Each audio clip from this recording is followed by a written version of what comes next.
ama-Catholic, is the Catholic choir ithi nje Jesu ngiyinika wena lenhliziyo yami. Madoda ithabathe Jesu wami. Basho kamnandi, uyabona izwakala kahle alto, izwakala kahle soprano, izwakala kahle futhi kanjalo ke nethena. Madoda kanti kanjalo ke namaluthela ethu amahle eSorama Welseli asiphakelile nawo. Madoda ethi nje ixilongo lezulu. Madoda vele kwenza nje ukuthi umphefumulo wakho ulangazelela ukuthi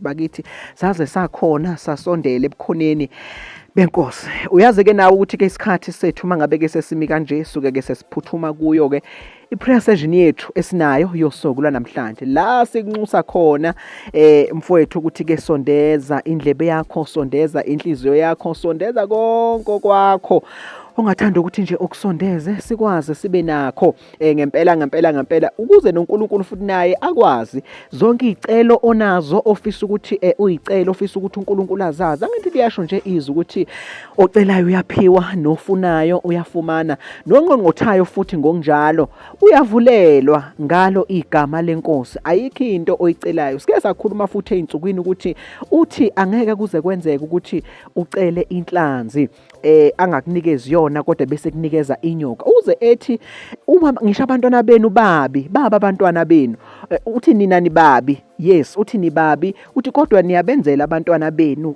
okuhle. Kangakanani pho uJehova uNkulunkulu wethu. Okunye futhi sidluliseke futhi nokubonga ngoba uma sikhuleka sisondela kuye nokubonga futhi siyakudlulisa. Hayi indaba yokuthi njalo sihlala sikhala kuNkulunkulu sicela kodwa sikungabibikho esikubongayo kulokhu asuke esenzele kona okuyimisebenzi emihle asenzele yona ekuphileni kwethu. So nje kuhle kakhulu sike sidlulisa ukubonga nathi la sihluleka khona endleleni ukuthi sivume futhi ukuthi inkosi siyahluleka la nala. Abanye bayacela kodwa bacela bengekho kuNkulunkulu. Ngoba uthi manihlala kimi namazwi ami ehlala kini niyocela noma yini enifunayo nginenzele. Akube ukuthi ucela nje nawe uhlezi kuNkulunkulu amazwi akhe ahleli kuwe ngoba ayikho into ebhlungu njengokuthi kuyacela umuntu kodwa futhi akekho kuNkulunkulu, akahlezi kuNkulunkulu. So lokho nje kukodwa akwanele kuyinkinga enkulu.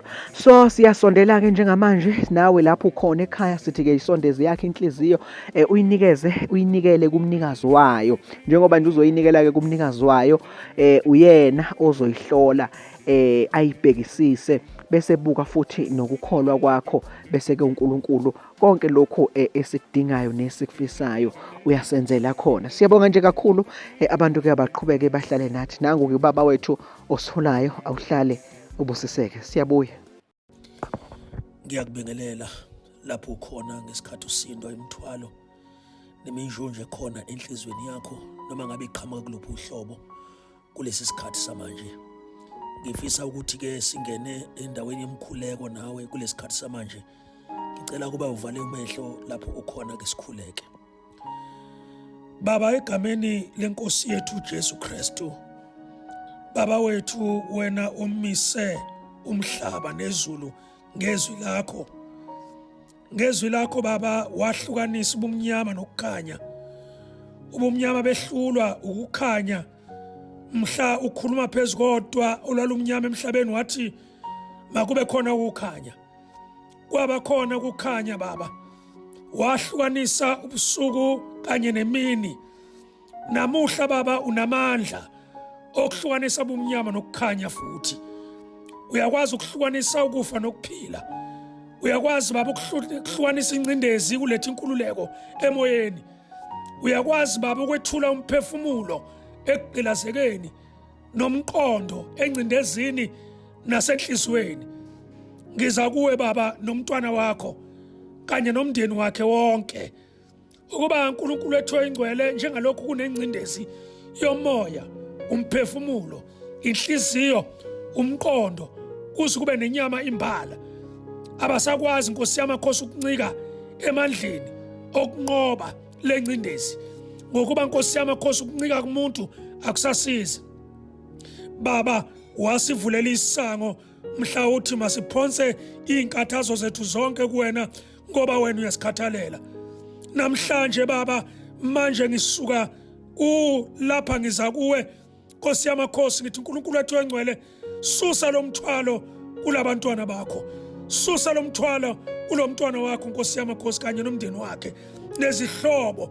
uNkulunkulu wethu engcwele, lo mthwalo siwuphonsa kuwe Baba, thobisa uthuthuza inhliziyo eqaqambayo ngenxa yeminjunju elethwa incindezi, imicabango engapheli, ukuthatha, ukubeka. Baba, dlulisa lezi inselelo umntwana wakhe abhekene nazo kanye nomndeni wakhe abhekene nazo. Zaziwa nguwe Baba, zijulile ziningi, kodwa namuhla wena Baba uke wathi ezwini lakho singakhathazeki ngalutho, kepha kukho konke izicelo zethu mazaziwe kuNkulunkulu ngokukhuleka nangokunxusa kanye nokubonga. Ukuthula kukaNkulunkulu okudlula ukuqonda konke kuyakulondoloza izinhliziyo zethu nemicabango yethu kuKristu Jesu inkosi yethu. Usho njalo Baba, sukano lowela abaseFilipi isahluko sesine indimane yesithupha. Baba, letha ke lokho kuthula, londoloza ke lenhliziyo uNkulunkulu wethu engcwele engenakuthula. Londoloza lenhliziyo ecindezelekile, ehlukumezekile, nelimeleyo uNkulunkulu wethu engcwele nxa zonke zayo. Baba, bopha lemicabango, letha ubuthongo, umusa nothando. Baba, wenduduzo yonke yehlela kulomphefumulo, uqhelise ngentokozo, yehlisa umoya wakho, inkazimulo yakho iphilise indalo yakho uNkulunkulu wethu engcwele kulesi sikhathi. Baba, baphelile abantwana bakho ingcindezi yenhliziyo Nkosi yamakhosi ngezizathu eziningi ezinhlobonhlobo. Izwi lakho lisifundisile ukuthi wena Nkosi yamakhosi okwazi ukubopha amanxeba. Uthe Nkosi yamakhosi oyethileyo uyakwazi ukumupha amandla. Baba, wena oxosha ukwesaba ngothando, wathi ezwini lakho akukho ukwesaba othandweni, kepha uthando olupheleleyo lungaxosha ukwesaba, ngokuba ukwesaba kunesijeziso, nowesabayo kaphelele othandweni. Yehlisa Nkosi yamakhosi umusa wakho, wesuse ukwesaba, ngoba Nkosi yamakhosi nokufa uqobo wakunqoba. Nkosi yamakhosi, lapho izimpande zokufa zithandele inhliziyo nomqondo womntwana wakho, sikhuleka inkululeko evela kuwena yehlele phezu kwakho. Njengalokhu Baba wathembisa ukuthi uyosusa isifo kuthina, asinalo ithemba lokuthi Nkosi yamakhosi, sinalo leli themba lokuthi Baba zonke izinhlungu unamandla okuzisusa, njengokuthembisa kwezilakho. Izinhlungu zezifo, izinhlungu zokuxabana, izinhlungu zomphefumulo, izinhlungu zomoya esencindezi, izinhlungu nencindezi yemali, nencindezi yezinhlupheko emakhaya ehlukeneyo nokuhlukana. Nkosi yamakhosi, ukulahlekelwa umsebenzi, izimpahla, nokulahlekelwa zihlobo uqobo. uNkulunkulu wethu engcwele, yehlisa umoya wakho engcwele kulesi sikhathi. uNkulunkulu wethu onamandla onke, indodana yakho uJesu Kristu ngesikhathi ethwala isiphambanweni Nkosi yamakhosi eyonqamlezweni, wayithwala izinhlupheko zethu, ethwala izifo zethu. Ngakho akumele ukuthi lo mphefumulo Nkosi yamakhosi othatha lo mkhulekela namhlanje uthwale Nkosi yamakhosi uNkulunkulu wethu engcwele, ngoba usathalela. Makube khona ukuthula okudlula ukuqonda konke nokwazi konke. Wena Nkosi yamakhosi wathwala, waze wathwala ngisho izifo zethu nezono zethu wayisusa. Susa nencindezi necala lesono Nkosi yamakhosi, ehlanzwa ngegazi lenkosi yethu Jesu. Namhlanje Baba, ngikhulela ukuthula kwakho okudlula ukuqonda konke kwehlele phezu komntwana wakho. Umembathe Nkosi yamakhosi ngomusa wakho, wembathe izihlobo, wembathe Nkosi yamakhosi umndeni wonke, ubembathe ngamandla akho avela ezulwini. uNkulunkulu wethu engcwele, bathola ithemba elisha. Ngithi kuwena ngisakukhulekela, kepha uNkulunkulu uyakusuthisa ukulangazela insuku zakho ngokuhle.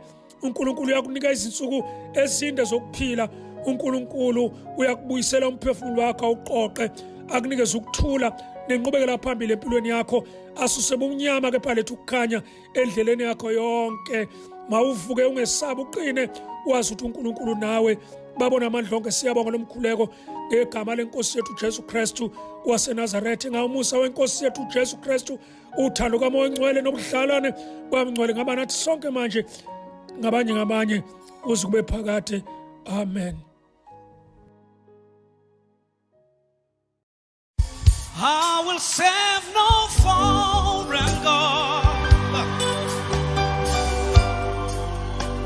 no any other treasure.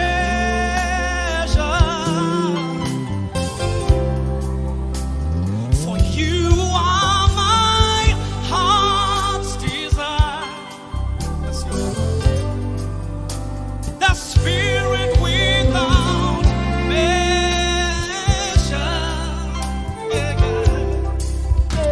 Unto your name I will bring my sacrifice.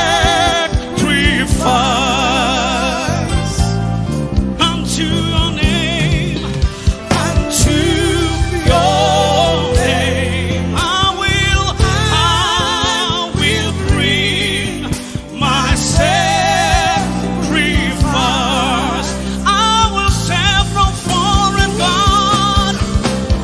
I will serve no foreign God, no any other treasure. For you are my heart's desire. Yes, you are. The Spirit without measure.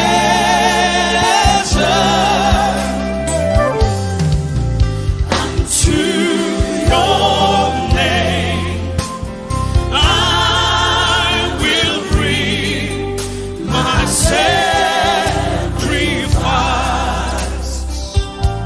Unto your name, unto your name I will bring my sacrifice.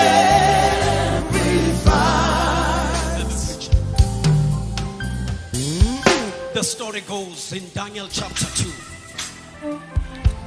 There were these three guys, Shadrach, Meshach, and Abednego. The Bible says these men made up their mind and made a decision. They will not bow down to any god. Nebuchadnezzar the king had placed the gods. He said, anyone who does not worship,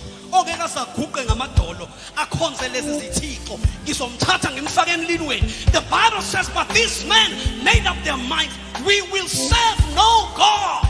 Yes, Lord. And the Bible says Nebuchadnezzar was so furious. He said, bring this man, bring this man. They brought this man, they brought them closer. He said to them, you do not bow to my gods. They said, oh King Nebuchadnezzar, there's no way we will bow down to your gods. They made up their minds, there's no way we will bow our knees and worship the gods that are made of hands. We serve one true God. Yes, Lord. Yes. This one true God. Yes. That's the one we serve. They said noma ungasithatha usifake emlilweni. Kodwa le nkosi esikhonzayo Yeah. izosikhipha emlilweni. Kungenzeka ingasikhiphi emlilweni. Yeah. But we are not going to bow. Yes, Lord. The Bible says King Nebuchadnezzar was so angry. Bathatha amadoda kaNkulunkulu bawafaka emlilweni. What, he made the fire to be 7 times hotter. Now he missed it, he missed it, he missed it, he missed it. He did not know that the number 7 stands for perfection. Yes, Lord. Amen. Hallelujah. They put them through the fire.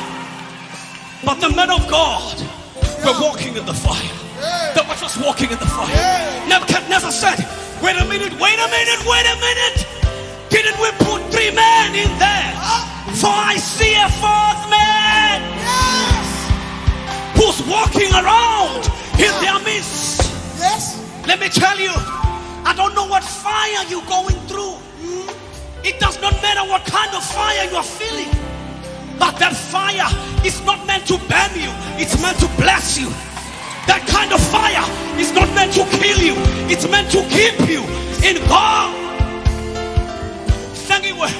Some call him Jehovah Jireh, Jehovah Jireh. the one that provides. Provider. Some call him Jehovah Nissi, Jehovah Nissi, the Lord our banner. the Lord our banner, Some call him Jehovah Tzidkenu, Jehovah Tzidkenu, the Lord our righteousness. the Lord of righteousness. When you go through confusion Confusion, and fire, fire, he's Jehovah Shalom, shalom, God our peace. God our peace. When you are sick in your body, When you see he's Jehovah Rapha, Jehovah Rapha, the one that heals. the one that heals, I will serve no foreign. I will serve. Oh, you let the she can let the no she and the she can. Oh, you the no she and the kosia. My in the she and the so kono. My heart is the spirit with the best. Unto your name, unto your name, I will. With every hand raised, come on, let's worship him.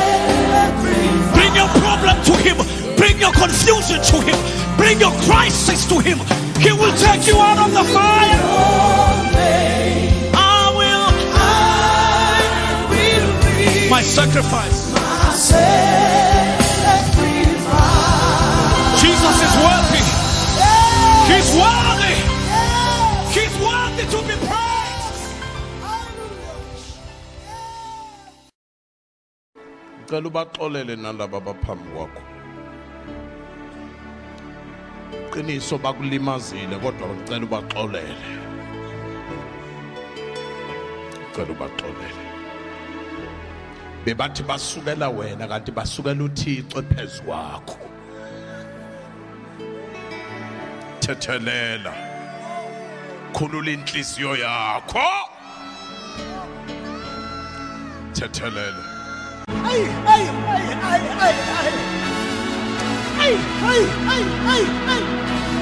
Kadubana njengawe Nkulunkulu, kadubana muhle njengawe, kadubana uthembeke njengawe. Umoya wethu unangazelela wena, umoya wethu ufuna wena. Ungcwele Jesus, ungcwele. Begani kuJesu ngumholike nophindwa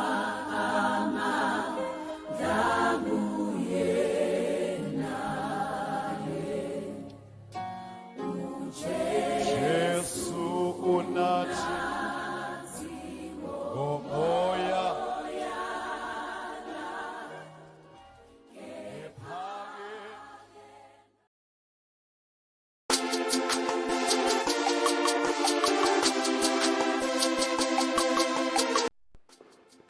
Siyabonga sibuya kanjalo-ke kuso isigayigaya sakhe sinamandla ngendlela-ke eyisimanga somsakazi yabusekho umzima Christian Radio Station kwi-channel yakhe intandokazi 100.3 FM la sisho njalo sithi-ke umzima nokweswela buyaguqa ngawo amadolo akho omabili. Sithatha-ke leyo mkhafazo yabantu bethu abakhona abahlezi abanathi ye madoda nangumakheya emabhodini uthi nje ngiyabingelela amacingwane ngikhona ngihleli nawe indaba ezitha uthi nje kumnandi ukuba khona kwisigayigaya samandla uthi-ke sibonge nangomkhuleko onamandla ngiyazizwa ukuthi nje ngiyaphila. Siyabonga kakhulu emakhaya lapho emabhodini.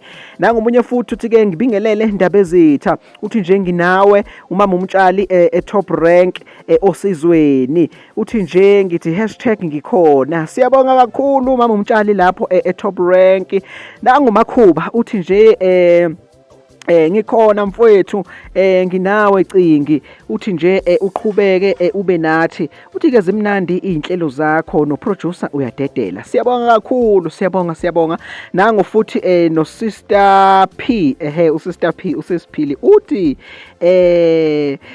ngiyabingelela Macingwane no producer uthi nje ngihleli nani koze kube yihlukana time uthi nje siyabonga kakhulu hawu nkosiyami siyabonga kakhulu uthi nje omunye uthethelelwa Mnguni uthi ke ngiyabingelela sithandwa sezulu uqhubeke nje usiphe konke osenzela khona uthi nje siyakuthanda kakhulu Macingwane zimnandi inhlelo siyabonga nje ngendlela ke eyisimangaliso we are very much happy siyajabula kakhulu ukubona nokuthola nje ukuthi ke namba abanye abantu bakhona bahlezi banathi nangomunye futhi usiboniso wakwaZungu uthi nje Macingwane ngiyabingelela entendeka uthi nje mfowethu uzimnandi inhlelo zakho ngiyajabula ngalokho ke okuhle osenzela khona ungakhathali siyabonga kakhulu ke mfowethu alright nangu Makhumalo emabhodini uthi nje ngiyabingelela yeyesa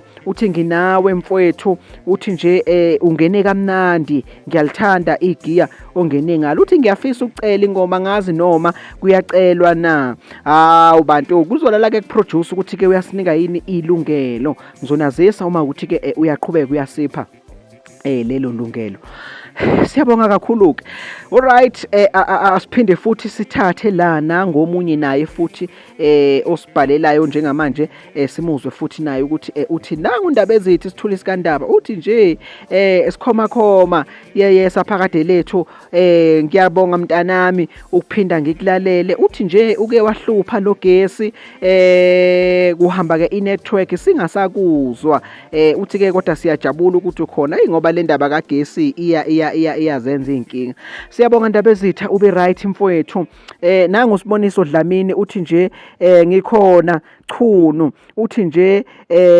ngiyajabula njengoba ke nginawe uthi njalo ngiyavuseleleka emphefumulweni uthi empeleni kusukela ke ekseni kuze kube manje siyabusiseka singayini ngaphandle kuka Absekho obunzima kuyajabulisa ukuzwa lokho isemningi ke neminye imkhafazo esingakayifundi soqhubeka nje sifunde ngayo ke indlela isikhathi sethu njengamanje sikhomba khona ukuthi ke kusele imizuzu engama-20 ngaphambi ukuthi kubumbane ihora lesishagalombili kuso ke isigayikayi sakho esinamandla somsakazo uhlelo kolulalele ulwesine lo mama ungakhohlwa ke njalo ukuthi siba khona njalo from Monday up to Thursday la kuso isigayikayi sakho esinamandla somsakazo ngendlela ke ekhethekile kuningi kakhulu esisuke ke sikuphethe nesisuke ke sinako njengamanje sizothi yehulukuqu engomeni uma ngabe ke sibuya nje engomeni sizothatha ke silalele namanye ama voice note abantu bethu abakhona la abanathi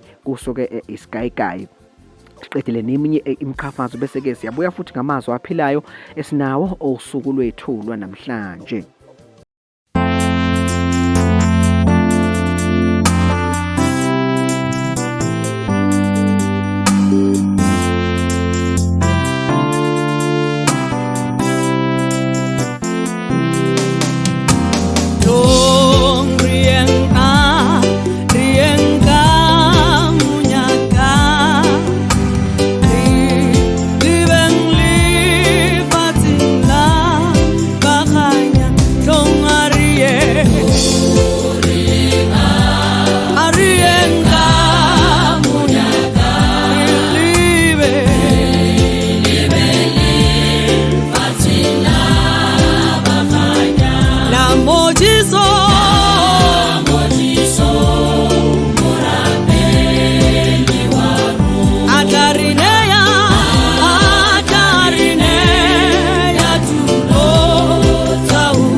dumisa kanye nathi on Absekho Ubunzima Christian Radio Station 100.3 uhleli naye uMacingwane uyayesa uphakade wakuphakade kulwesine lo mama sisho njalo nje sithi Absekho Ubunzima.